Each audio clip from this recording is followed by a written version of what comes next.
Mon frère, dans la vie, il y a des hauts et des bas. Il peut arriver que tu sois très bas, que tu manques certaines choses. Mais je t'ai toujours dit que ça ne soit pas une vie. N'accepte pas de manquer au point où tu te poses la question, comment je veux faire demain? Si ça arrive une fois, compte sur Jésus. Ça arrive 2 fois, espère en Jésus. La 3e fois, refuse ça. L'asile est passé et il a tout ravagé. Ça veut dire, lui ne mange que ce que les autres laissent. Quand les autres sont passés, tu regardes comme ça, tu dis non, non, non, ils ont tout ravagé dans ce champ. Quand l'asile va venir, il va manger même les tout petits qui étaient restés. En d'autres termes, on va t'arracher tout espoir. Mon frère, ce type de démon peut venir faire des choses dans ta vie. Tu regardes ta vie, tu te dis, il n'y a plus aucun espoir. Tellement que tout est en désordre, chaotique. Le peu d'espoir qu'il y avait a disparu.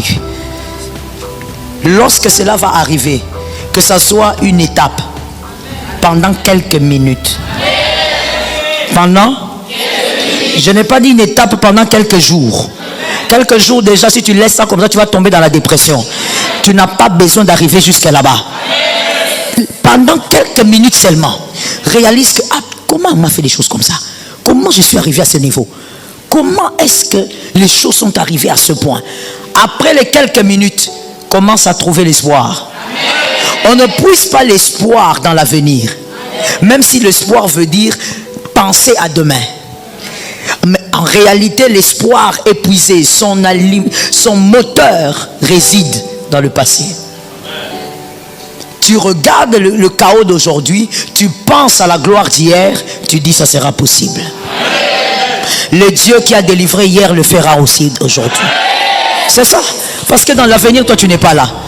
Comment tu vas dire oui, demain ça ira? Parce que demain je vois. Tu vois quoi mon frère?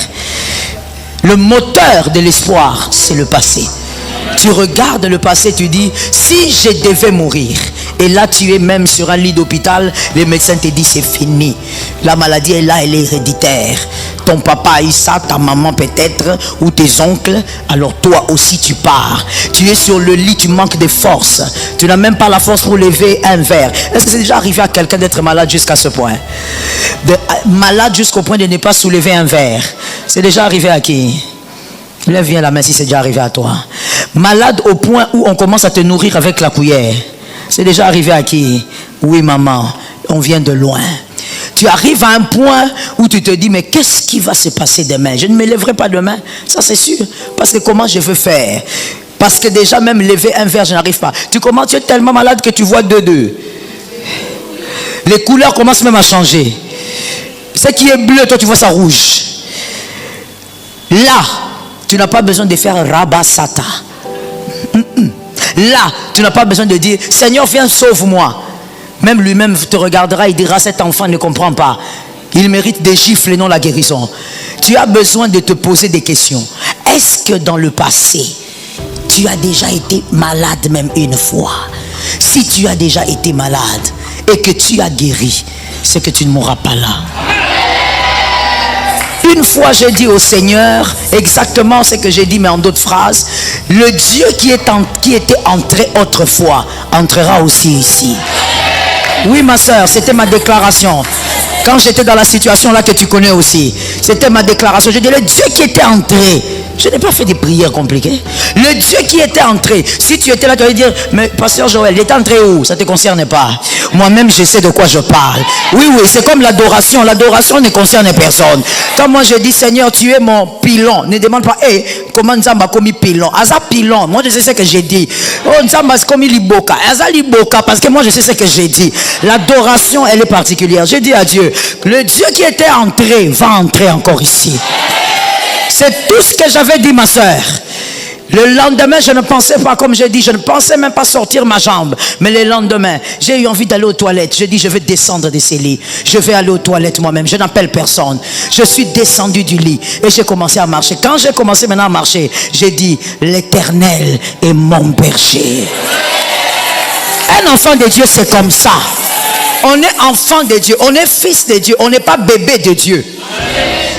Il n'y a qu'une seule relation amoureuse là où le mot bébé n'est pas permis.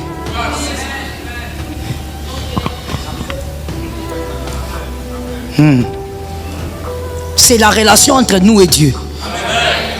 Dieu ne t'appellera pas mon bébé. Genèse, Apocalypse, il n'a pas utilisé bébé. Il ne t'a jamais appelé bébé. Pourquoi? Parce que tu es fils. Comporte-toi comme un fils. Oh Seigneur, viens me secourir. Te secourir comment? Tout est accompli. Je comprends qu'il y a des gens, il y a très peu de gens qui saisissent ces choses-là. Tout est accompli. Il a déjà terminé le travail. Utilise ta bouche, ouvre ta bouche et parle comme un fils. Appelle ce qui t'appartient au nom de Jésus. C'est tout. Malgré tout, l'espérance provient du passé.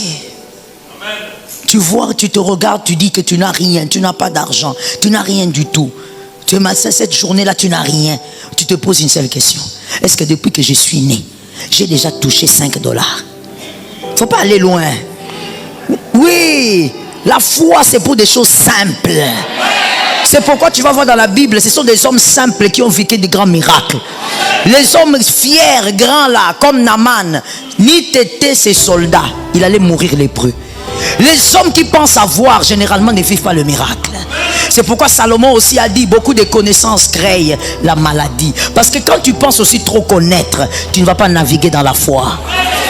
Oh mais non, moi j'ai des problèmes. C'est quoi? On nous dit de toucher ça, ça va faire quoi? Le problème avec toi, c'est ta tête.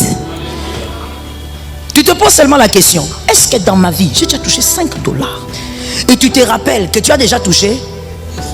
Alors tu dis, puisque j'ai déjà touché plus, ce que je vis aujourd'hui, ça doit s'arrêter, je ne mérite pas ça. Est-ce que quelqu'un m'entend bien? Il est écrit, comment vous les princes, vous commencez à marcher par terre. Vous commencez à marcher alors que les esclaves sont sur les chevaux. L'Ecclésiaste s'étonne, il dit, mais comment sont ces gens-là? Et puis ils sont à l'aise. L'esclave est sur le cheval. Mais toi, le prince, tu es en train de marcher à côté de l'esclave sur le cheval. Mais qui doit être sur le cheval? Qu'est-ce qu'on a envie de dire? Comment toi, qui es destiné à des grandes choses, tu normalises l'échec, tu normalises les petites choses, tu normalises la médiocrité? Ce n'est pas ta vie. Pourquoi tu normalises ça? Enlève ce langage et je bannis ça au nom de Jésus. Tu ne dois plus jamais dire Nakozwa kaka. Enlève ça. Enlève le caca là. Enlève. Je finirai par avoir. Je finirai par réussir. Enlève, je finirai. Commence à déclarer je réussirai. D'ailleurs, ne dis pas je réussirai. Dis je réussis. Je réussis. Je réussis. Je réussis. Je suis en train de réussir. Certaines personnes, la seule différence, c'est seulement la foi et la déclaration. Oui. Il est orphelin de père et de mère, toi aussi. Papa n'a pas laissé une petite maison, toi aussi. Mais l'écart, ce n'est pas l'intelligence. L'écart, c'est la foi et la déclaration. Est-ce que quelqu'un m'entend? David avait épousé la princesse Milka. À cause de quoi? À cause de quoi? Déclaration 1, 2. À cause de... Je n'entends pas bien. À cause de son courage. Je prends courage. C'est à cause du courage. Quelqu'un est en train de crier là-bas. On a dit que celui qui va le tuer va épouser la princesse. Toi, tu es un broussard. Comment tu peux penser épouser une princesse? Courage. Toi, tu croyais quelqu'un qu'on oubliait par son propre papa. Le papa qui l'a engendré, l'a oublié, ne sait plus que l'enfant là existe. Tu crois que David avait quelqu'un pour lui dire tu es beau? David n'était pas allé là-bas parce que on lui avait dit qu'il était beau. Même si la Bible dit qu'il était beau. Mon frère, tu peux être sans que personne ne jamais te dise. C'est ça la vie des humains. Tu es talentueux. Les hommes aussi autour de toi savent, mais personne ne te dit. Pourquoi? On veut que tu croupisses dans la misère. Que tu sois toujours en train de tâtonner. Où est cette personne qui sera toujours en train de tâtonner? Où est cette personne qui se rend toujours en train de toucher à gauche, toucher à droite? Où est cette personne qui va commencer à vivre comme un caméléon? Tu touches, tu laisses, tu touches, tu laisses. Tu commences même à toucher, laisser même les hommes, même les femmes. Tu as 400 toi-même, 400 ex toi-même. Quand tu les cites, tu oublies Niclette. Pourquoi? Trop de tâtonnements dans la vie. David a dit, qui parle contre nous? C'est Goliath. Bon, d'accord. Qu'est-ce qu'on va donner? Tu as vu? Qu'est-ce qu'on va? Maintenant, écoute cette brèche. Tu sais pourquoi David avait dit qu'est-ce qu'on va donner? Parce qu'avant cette déclaration de David, dans l'histoire, dans l'écriture, on ne dit pas clairement que voilà, Saül attend le vainqueur pour lui donner sa fille.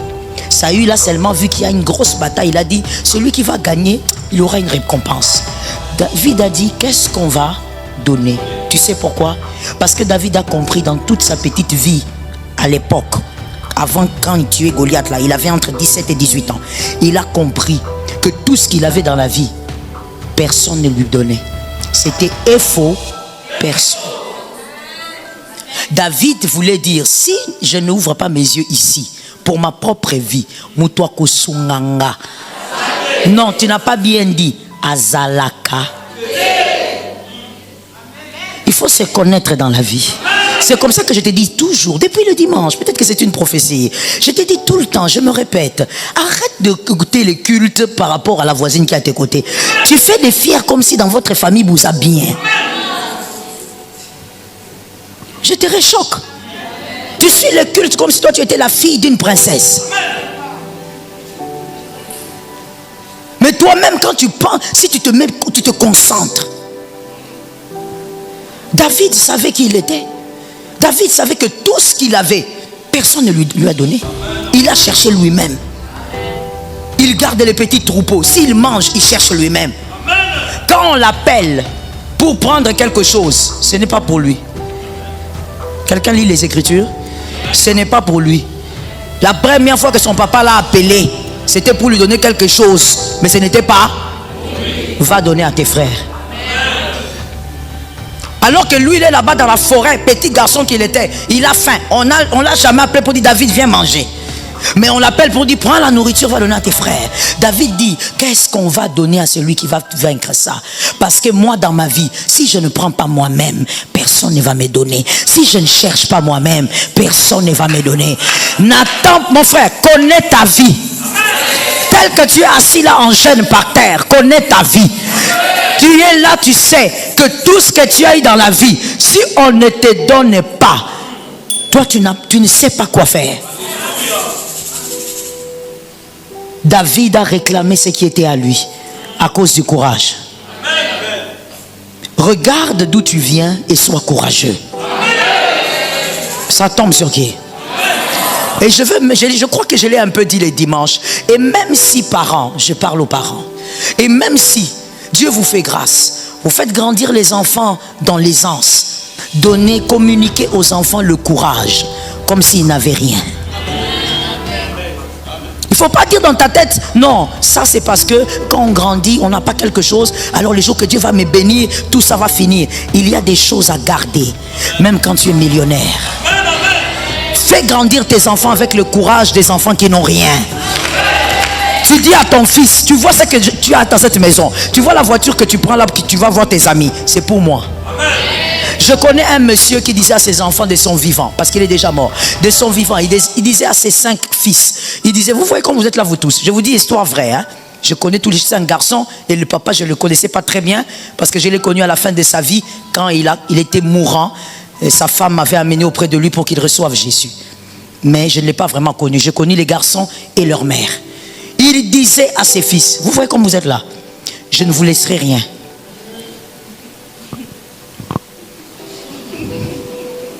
Il avait des maisons à la Cité Verte, pour ceux qui connaissent la Cité Verte. Il avait des maisons. Il disait à ses fils, vous voyez comme vous êtes là, je vais tout vendre avant ma mort. Maintenant comme je suis un peu malade, je commence déjà. La maman trouvait ça méchanceté. La maman dit, maman Joël, cet homme, comment il peut me faire ça? Toute ma vie, mes enfants, lui il veut vendre. Il dit à sa femme, ne te fatigue pas. Je ne vais même pas le donner à ma famille. D'ailleurs, attends, je te montre. Il prend les testaments, il montre à la femme. La femme regarde. Tu as déjà vu un testament vide? Il n'y a rien. Vierge. Il dit, tu sais pourquoi il n'y a rien? Parce que je ne laisserai rien. Et il dit à sa femme, ne t'inquiète pas. Tu vas même rester fouiné. Même mes frères n'auront aussi rien. Donc toi, mes enfants, vous n'aurez. Ma famille n'aura. La dame croyait que c'était de la blague. C'est à partir de là que moi je l'ai connue. Elle commençait à venir me voir. À l'époque, on était dans l'ancien temple, à l'église centrale. Elle venait me voir, on priait, on parlait. Mais quand elle me disait ça, je me posais la question. Je dis, mais ça c'est quel papa? Comment ça? Donc la maman me dit, maman Joël, même le courage de lui donner les médicaments, je n'en ai plus. Maman Joël, je te dis sans te mentir, je n'en ai plus. Je ne sais pas, qu'il meurt seulement. Comment il peut me faire ça? Et une étincelle de pensée est montée en moi. Je lui ai dit, ton fils cadet à quel âge? Il dit, mon fils cadet a 17 ans. Il dit, maman, apprends à tes fils à chercher aujourd'hui, avant que la tête de papa tombe. Qu'il cherche aujourd'hui parce que papa ne laissera rien. Les garçons, à la mort de leur père, les frères sont venus. Les documents. Les garçons ont dit, les documents de quoi? De ces deux maisons-là. Il dit, papa a donné ça à l'orphelinat. Il dit, hein? Vous jouez avec nous? Drôlez à Bénon. Il a dit, vous croyez que c'était une blague? Les enfants disent, c'est pas une blague. Mais attendez, on va vous montrer. Ils ont montré les documents. Ils ont montré le testament. Il n'y avait rien. Ni pour les enfants, ni pour la femme, ni pour la famille. La famille est restée. Ça veut dire que je te dis, ces deuils-là, moi je suis allé seulement à la veille de l'enterrement, mais tu sais que tu regardes la famille du papa. Toi tu as déjà vu un deuil où personne ne pleure? Hein? Ça veut dire que tout le monde est fâché. Tu vois vraiment, et puis on a mis un banc pour eux, hein. Ils avaient un banc de leur côté. Ils se sont tous mis là. Et les femmes, et les hommes, colère. Dans mon esprit, je dis, ah, donc en réalité, vous les la rendez parce que juste après, partage.